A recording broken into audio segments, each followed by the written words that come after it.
Fertility window ಹೌದು ತುಂಬ ಮುಖ್ಯ. ಇದು ಯಾವಾಗಂತ ಈಚ್ ಪರ್ಸನ್ಗೆ ಯಾವಾಗ ಫರ್ಟಿಲಿಟಿ ವಿಂಡೋ ಇದೆ ಅನ್ನೋದು ಅವ್ರಿಗೆ ಗೊತ್ತಾಗಬೇಕು.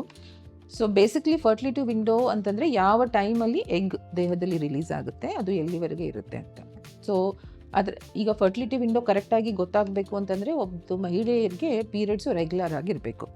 ಸೊ ನಾವು ಈಗ ಒಂದು ಮೆನ್ಸ್ಟ್ರಲ್ ಸೈಕಲ್ ಅಂತ ನೋಡಿದ್ರೆ ಇವತ್ತು ಪೀರಿಯಡ್ಸ್ ಬರುತ್ತೆ. ಪೀರಿಯಡ್ಸ್ ನಿಂತು ಹೋದ್ಮೇಲೆ ಏನಾಗುತ್ತೆ, ಒಂದು ಎಗ್ ಡೆವಲಪ್ ಆಗಲಿಕ್ಕೆ ಸ್ಟಾರ್ಟ್ ಆಗುತ್ತೆ ಮತ್ತು ಗರ್ಭಕೋಶದ ಪೊರೆ ಸ್ವಲ್ಪ ದಪ್ಪ ಆಗಲಿಕ್ಕೆ, ಅಂದರೆ ಪ್ರೆಗ್ನೆನ್ಸಿ ಪ್ರಿಪ್ರೇಷನಲ್ಲಿ. ಸೊ ಇವು ಎರಡೂ ಒಳಗಡೆ ಚೇಂಜಸ್ ಸ್ಟಾರ್ಟ್ ಆಗುತ್ತೆ.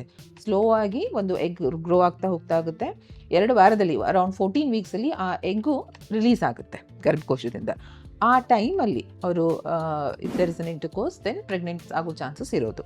ಇದನ್ನು ಬಿಟ್ಟು ಇನ್ನು ರಿಲೀಸ್ ಆಗೋ ಎಗ್ಗು ಬರೀ 24 hours ಮಾತ್ರ ದೇಹದಲ್ಲಿ ಇರುತ್ತೆ. ಅದು 24 hours ಫರ್ಟಿಲೈಸೇಷನ್ ಆಗದೆ ಹೋದಾಗ egg will become it will go ಅವೇ.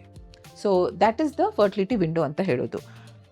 ಈಗ ಹೇಗೆ ನಮ್ಗೆ ಗೊತ್ತಾಗುತ್ತೆ? ಸೊ ಯಾವಾಗಲೂ ನಿಮಗೆ 30 ಡೇ ಸೈಕಲ್ ಇತ್ತಂದರೆ 2 ವಾರ ಮುಂಚೆ around day 16 is the time of ovulation. So ನಿಮಗೆ ಡೇ 16 ಅಂತಂದರೆ ಡೇ 16 ನಾವು ಯಾವಾಗಾದರೂ ಹೇಳಿದಾಗ ತುಂಬ ಜನಕ್ಕೆ ಸ್ಟ್ರೆಸ್ಸು ಆಗಿಬಿಡುತ್ತೆ, ಅಥವಾ ಅದು ಹಿಂದೆ ಮುಂದೆ ಆಗ್ಬೋದು ಸ್ವಲ್ಪ. ಸೊ ಹೀಗಾದಾಗ ನಾವು ಅರೌಂಡ್ ಡೇ 12ಇಂದ, ಅಂದರೆ ನಿಮ್ಮದು ಯಾವತ್ತು ಪೀರಿಯಡ್ ಬರುತ್ತೆ ಅದನ್ನು ಡೇ 1 ಅಂತ ಕೌಂಟ್ ಮಾಡೋದು. ಸುಮಾರು ಜನ ಇದರಲ್ಲಿ ಮಿಸ್ಟೇಕ್ ಮಾಡ್ತಾರೆ. ಪೀರಿಯಡ್ ಬ್ಲೀಡಿಂಗ್ ನಿಂತು ಆದಮೇಲೆ ಅವರು ತಮ್ಮ ಪೀರಿಯಡ್ ಕೌಂಟಿಂಗ್ ಸ್ಟಾರ್ಟ್ ಮಾಡೋದು. So that is wrong. ಯಾವ ದಿನ ನಿಮ್ಮದು ಪೀರಿಯಡ್ ಸ್ಟಾರ್ಟ್ ಆಗುತ್ತೆ ಅದನ್ನು ನೀವು ಡೇ 1 ಅಂತ ಕ್ಯಾಲೆಂಡರಲ್ಲಿ ಮಾರ್ಕ್ ಮಾಡ್ಕೋಬೇಕು.